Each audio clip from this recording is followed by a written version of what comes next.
Hello everyone, कैसे हैं आप सभी लोग। आशा करते हैं आप लोग स्वस्थ होंगे, मस्त होंगे। अभी हम लोग करने वाले हैं एक्सरसाइज 4.3 का अंतिम सवाल यानी कि 5वां सवाल। अगर यह सवाल आपको समझ में आए तो प्लीज़ चैनल को सब्सक्राइब जरूर कीजिएगा, वीडियो को एक लाइक जरूर कीजिएगा। कह रहा है कि क्या परिमाप 80 मीटर तथा क्षेत्रफल 400 मीटर स्क्वायर के एक पार्क को बनाना संभव है? यदि है तो उसकी लंबाई और चौड़ाई ज्ञात कीजिए। हमें यहाँ पर लंबाई और चौड़ाई ज्ञात करना है। चलिए हल करते हैं इसको। यहाँ पर लंबाई और चौड़ाई x और y मान लेते हैं। माना कि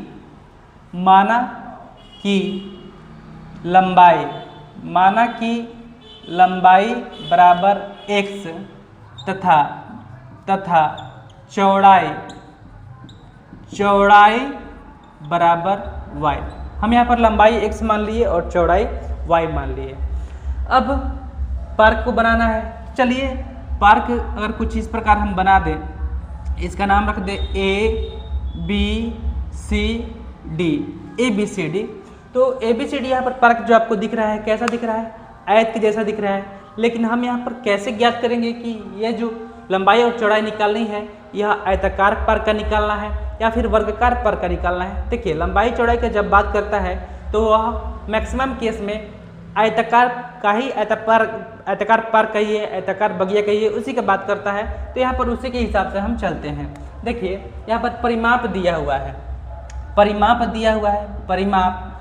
परिमाप कितना दिया हुआ है? 80 मीटर दिया हुआ है, 80 मीटर। तो हमें पता है कि परिमाप बराबर क्या होता है। तो परिमाप बराबर होता है 2 इंटू लंबाई प्लस चौड़ाई। 2 इंटू लंबाई प्लस चौड़ाई बराबर 80 मीटर। 2 इंटू लंबाई प्लस चौड़ाई बराबर 80 मीटर, यही होता है परिमाप बराबर। तो यहाँ पर 2 लंबाई हम क्या माने हैं? यहाँ पर x माने हैं और चौड़ाई y माने हैं, और यहाँ पर 80 मीटर।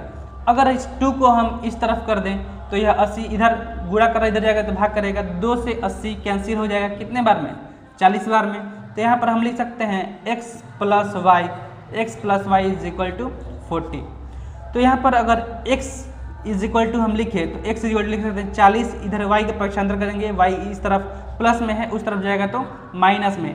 तो इसको मान लेते हैं समीकरण 1। अब यहाँ पर क्षेत्रफल दिया हुआ है। क्या दिया हुआ है? क्षेत्रफल दिया हुआ है। तो कितना दिया हुआ है क्षेत्रफल? तो क्षेत्रफल दिया हुआ है 400 मीटर स्क्वायर। तो क्षेत्रफल बराबर क्या होता है? तो क्षेत्रफल बराबर आपको पता है कि लंबाई गुणे चौड़ाई होता है। क्षेत्रफल बराबर होता है लंबाई गुणे चौड़ाई। ठीक है, यही होता है। बराबर कितना दिया हुआ है? 400 दिया हुआ है। तो लंबाई यहाँ पर है x, लंबाई कितना है? x, और चौड़ाई है y। चौड़ाई कितना है? चौड़ाई है y बराबर 400। इसको मान लेते हैं समीकरण 2। तो देखिए x, अगर हम यहाँ पर समीकरण 2 में समीकरण 1 का मान रख दें यानी कि x का मान रख दें तो कुछ इस प्रकार का हो जाएगा। तो पहले जो हम करने वाले हैं उसको लिख देते हैं। क्या करने वाले हैं? हम करने वाले हैं कि समीकरण 2 में x का मान रखने पर, समीकरण 2 में x का मान रखने पर, तो x का मान यहाँ पे क्या है? 40 माइनस y है, 40 माइनस y, और y यहाँ पे है बराबर में है 400। तो इसको हम हल करेंगे आगे तो यह हो जाएगा 40 इंटू वाई, तो 40y और माइनस y इंटू वाई, तो माइनस का y स्क्वायर बराबर 400। तो 400 को अगर इस तरफ हम ला दें तो हम लिख सकते हैं 40y माइनस y स्क्वायर, 400 उस तरफ प्लस में इस तरफ आएगा तो माइनस में माइनस 400 बराबर 0 हम लिख सकते हैं। अब हम लोग यहाँ पे क्या कर सकते हैं? 40। पहले इसको थोड़ा सा व्यवस्थित कर लेते हैं। तो माइनस y को पहले लिख देते हैं, प्लस 40y के बाद में लिख देते हैं, और उसके बाद से लिख देते हैं -400 को -400 रन देते हैं बराबर 0। अब देखिए अगर इसमें हम माइनस कॉमन ले लें, अगर इसमें हम माइनस कॉमन ले लें, क्या करें माइनस अगर इसमें हम कॉमन ले लें, माइनस कॉमन ले लें तो ये minus minus plus minus minus plus Y square हो जाएगा और प्लस माइनस माइनस 40 वाई हो जाएगा और माइनस माइनस प्लस 400 हो जाएगा, प्लस 400 हो जाएगा। तो ये आ गया हमारे पास द्विघात समीकरण। ये हमारे पास क्या आ गया द्विघात समीकरण। अब हमें क्या करना है, अब हमें पता करना है कि इस द्विघात समीकरण का अस्तित्व है या नहीं है। तो इसके लिए हम निकालेंगे विवेचक। क्या निकालेंगे विवेचक निकालेंगे। तो विवेचक यानी कि डी बराबर क्या होता है, तो डी बराबर होता है B square minus 4ac, B square minus 4ac।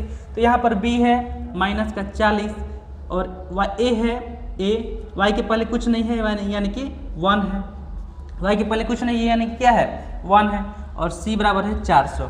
तो चलिए b स्क्वायर तो माइनस 40 का स्क्वायर कर देंगे और माइनस 4, a का मान है 1 और c का मान है कितना 400, c का मान है 400। तो देखिए तो 4 चौका 16, ये हो जाएगा 1600 माइनस 4 कम 4 और 400, तो 4 चौका 16, तो ये भी हो जाएगा 1600 यानी 1600 माइनस 1600 तो 0। यहाँ पर d का मान आ रहा है 0, d का मान कितना आ रहा है 0 आ रहा है। यानी कि हम कह सकते हैं कि यह जो भी यह स्थिति दिया गया है यह संभव है, यह स्थिति संभव है। तो जब यह संभव है तो इसको हमें ज्ञात करना होगा। तो ज्ञात करने के लिए हमें थोड़ा इधर से मिटाना पड़ेगा। तो मिटाते हैं और इसके आगे का ज्ञात करते हैं इसकी लंबाई और चौड़ाई। क्यों लंबाई इसकी चौड़ाई ज्ञात करते हैं, क्योंकि यह स्थिति जो दिया हुआ है यह स्थिति संभव है। तो यहाँ पर इसकी लंबाई और चौड़ाई ज्ञात करने के लिए हम द्विघात सूत्र का प्रयोग करेंगे। किसका द्विघात सूत्र। तो द्विघात सूत्र बराबर क्या होता है, द्विघात सूत्र बराबर होता है माइनस का b plus minus under root d बटा 2a, plus minus under root d बटा 2a। तो माइनस b, तो b यहाँ पर माइनस का 40 है, b यहाँ पर माइनस का 40 है, माइनस का 40 plus minus under root d का मान कितना आया है, d का मान आया है 0 और 2 और a का मान कितना है 1 है, a का मान कितना है 1 है।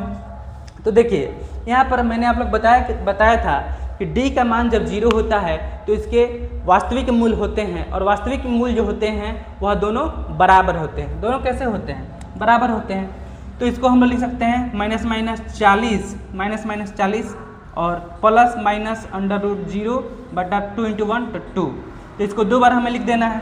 तो ये तो चलिए लिख देते हैं पहले। तो 40 प्लस अंडर रूट 0 बटा 2 और 40 माइनस अंडर रूट 0 बटा 2।